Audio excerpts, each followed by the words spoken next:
Ya murakoze cyane. Reka turebe ko turangiza iri somo nkuko twavuze amagambo 50 abantu bakunze kuvuga nabi. Ya ubu ngubu twaturangize kokombra ariyo cucumber. Reka tujye hanga hano baravuga ngo ni chocolate. Na magambo ntago ushobora kuvuga chocolate ntago chocolate uvuga ngo chocolate niko bavuga gutyo, ariko abantu benshi bakunze kubivuga nabi ngo ndashaka chocolate. I need to eat chocolate, I need to have my chocolate. Ntago bavuga gutyo. Ano na magambo abiri asa nkaho atandukanye, aranatandukanye n'ubundi. Hari dessert cyangwa dessert. Dessert ni ubutayu, dessert ni ibyo kurya umuntu arangije. Iyo arangije kurya ufata dessert nkuko bavuga gutyo. Nukuvuga ino dessert bayita dessert. Iyingi bayita desert. Ubutayu. I live in a desert. I need to eat my dessert. I need to have my dessert now. Can I have my dessert please? Essentially kubona dessert yanjye ubu ngubu naho ngaho. Ano desert n'ubutayu nkuko bibona ko bikaba bivugwa nabi, abantu bajya bitandukanya bakabivuga uko bishakiye kuko baba batabisobanukiwe neza ku bwungu ngira ngo birumvikanya aho ngaho. Hano ni sawa 13. Hano ni sano kuvuga ibintu birura. This juice is sour, this food is sour. Ntago bifite uburyohe, birarura. Aha ngaha abantu benshi bakunze kubivuga uko babishaka. It's very sour, it's very good gutyo, ariko ubu ni sawa. Ugomba kubivuga byaba ngombwa ukabivuga nkuko nabyandika gutya sawa. The food is sour. Okay, noneho tuvuye kuri aka tugiye kuri receipt. Ini receipt ni gutya igomba kuvuga receipt. No kuvuga T ntago yivugwa mahanga. T ugomba ni receipt. Nako P ntago ivugwa. Igomba kuba receipt. Ino P ugasa nkaho uyibagiwe.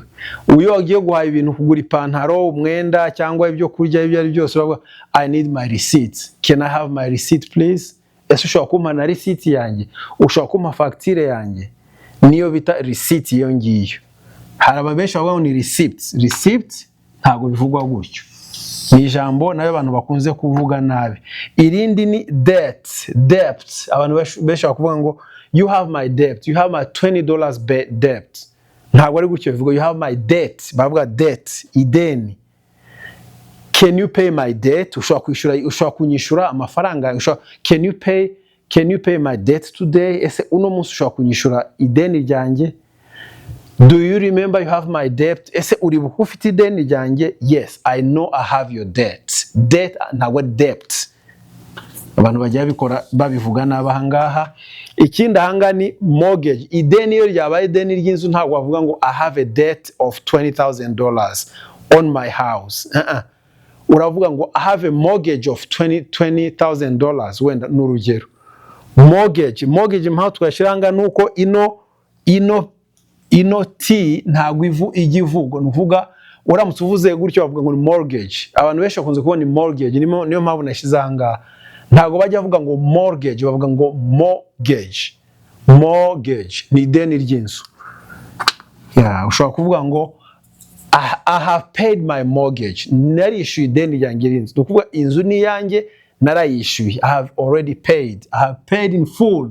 Narayishyuye yose. Inzu yanjye narayishyuye yose. Nukuvuga I have paid my mortgage. Iyi bakunze kubita ni plumber. Bakunze kwandika plumber. Abantu benshi bakunze kuba ni plumber cyangwa mu gifaransa bakunze kubita ngo ni plomberie. Ariko ntago bavuga ngo ni plumber, bavuga ni plumber. Aho kugira ngo bivuge gutyo byarutwa nuko wabivuga ukavuga ngo ni plumber. Ukavuga plumber. Cyangwa ashaka kuvuga mu Kinyarwanda ukavuga plumber. I need a plumber. Ni babandi bakora ibintu bijyanye n'amazi, wenda toilette yafunganye.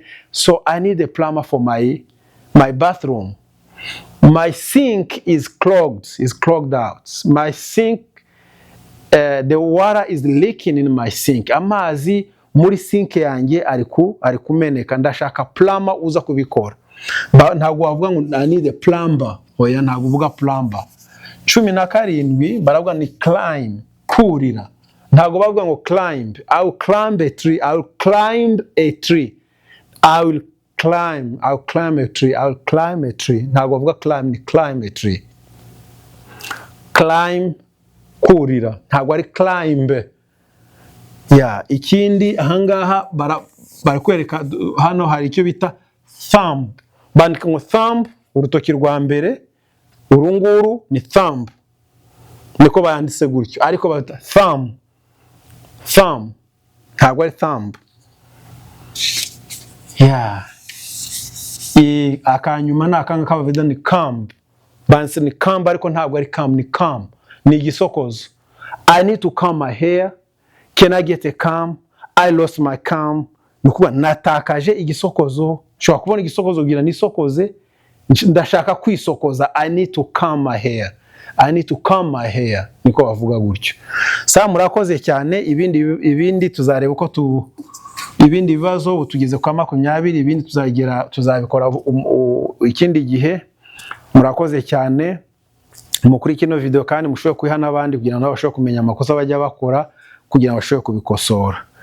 Ubwo rero ni icyongereza ku bantu bamenyera icyongereza, ariko turaza gushira n'ikindi cyongereza uko abantu bagomba kuvuga mu buryo uvuga bikagaragara yuko utari umuntu ukiga kuvuga icyongereza, kandi wavuga n'abantu bamenyera icyongereza akavuga ngo uno muntu koko azi icyongereza. Murakoze cyane, mukurikirana video kurikiranayo. Murakoze.